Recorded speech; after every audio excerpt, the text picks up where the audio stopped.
Most men die at 25, but don't get buried until they're 80. That's a quote that I heard earlier this day, and I absolutely loved it because the concept of it is that a lot of people growing up, man or woman, have such aspirations and such goals, and we are constantly told that this is not going to happen, or maybe you are supported, but you hit a wall and you hit a wall and you hit a wall, and eventually you just hit this blank state. That's where the concept of 25, it's not exactly 25. Maybe it's for you 18, maybe for someone else it's 30. But it's the second that you stop living your life the way you wanted to, and the moment you just start coasting, is the moment that you die. Yes, you're alive, but you're dormant. You're not getting active. You're staying there, and there's no sense of growth. There's no sense of movement. It's so important that we recognize our shortcomings, and we recognize when we're stuck in a rut and that we need to get out of that. Because what I want to kind of touch on today was that sense of emptiness, or that sense of just absolutely nothing, where you don't get too up, you don't get too down. And because that's what I feel as though kills most men's dream and most people dream in general. What I mean by that is a lot of people that go on antidepressants, or a lot of people that are depressed or have anxiety, often have long stretches of lack of happiness, lack of joy, or lack of feeling in general. And that's why we have people doing self-harm, and that's why people are doing drugs, with just that need to feel something. We're doing these erotic things to our body, or unnatural things to our body, to try to get our endorphins out of us. And the reason we get stuck in such these dormant places is because we allow ourselves to, and also most likely our outside factors. Because I can tell you right now that being in a state of where you don't feel upset but you're not happy either it's extremely dangerous, because time's just passing. So the more that time's just passing, the less you're doing for yourself, and the more you're killing the time that you have on this planet. You don't want to be dead at 20. Even if you're breathing and you're alive and you're well, you don't want what you should have been to die when you were 20. You don't want to do that. You don't want that to happen to yourself, because all that's going to happen is you're going to look back and regret everything that you did in life. The reason most people feel so empty and alone is because they think they need somebody to come tell them that it's okay to do things, if that makes sense. A lot of people wait for the perfect time to do something, and it never comes, and they just end up fading off, and that's why we feel so dead inside.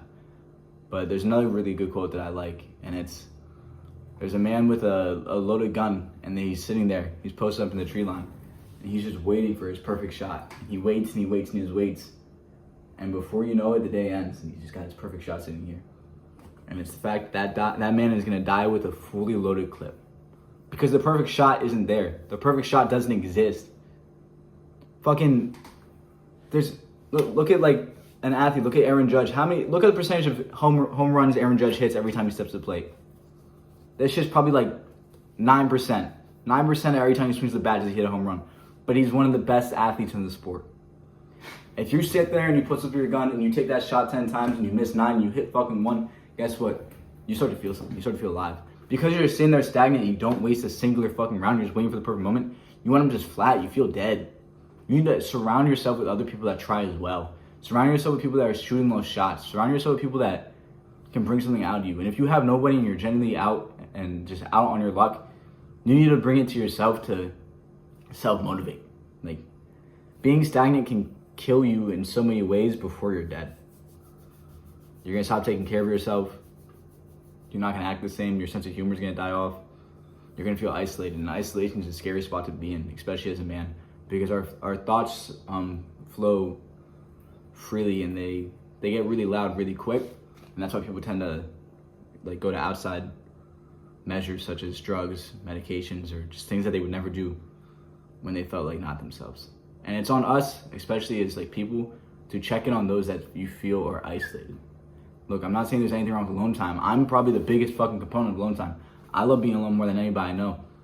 But there's a difference between, you can tell when someone just likes being alone and when someone's truly isolated with their thoughts.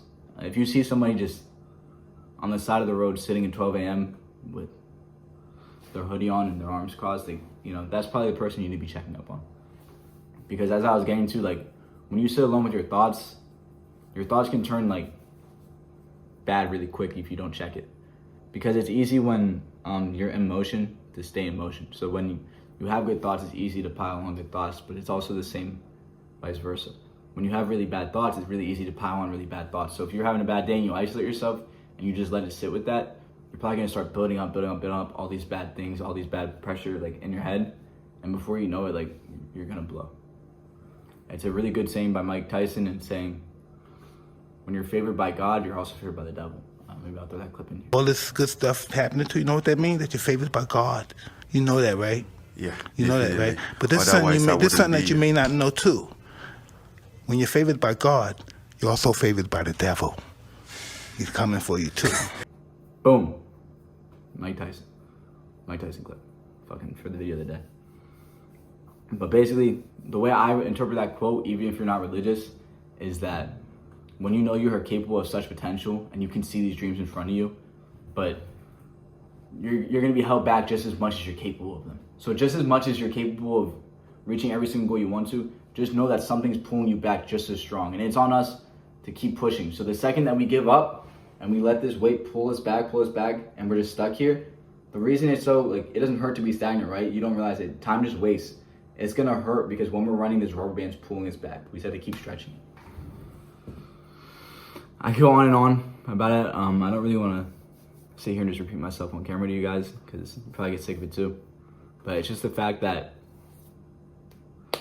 we can't sit still in a sense and just watch our dreams go away. It's so important that we are proactive instead of not active, and let our dreams like die off. Because I want the best for absolutely everybody watching this video, and I want us to be like the people that aren't 50 years old or 80 years old and say, I should have done this when I was 20. Just shoot for the stars, and at least you land on the clouds. All right. God bless.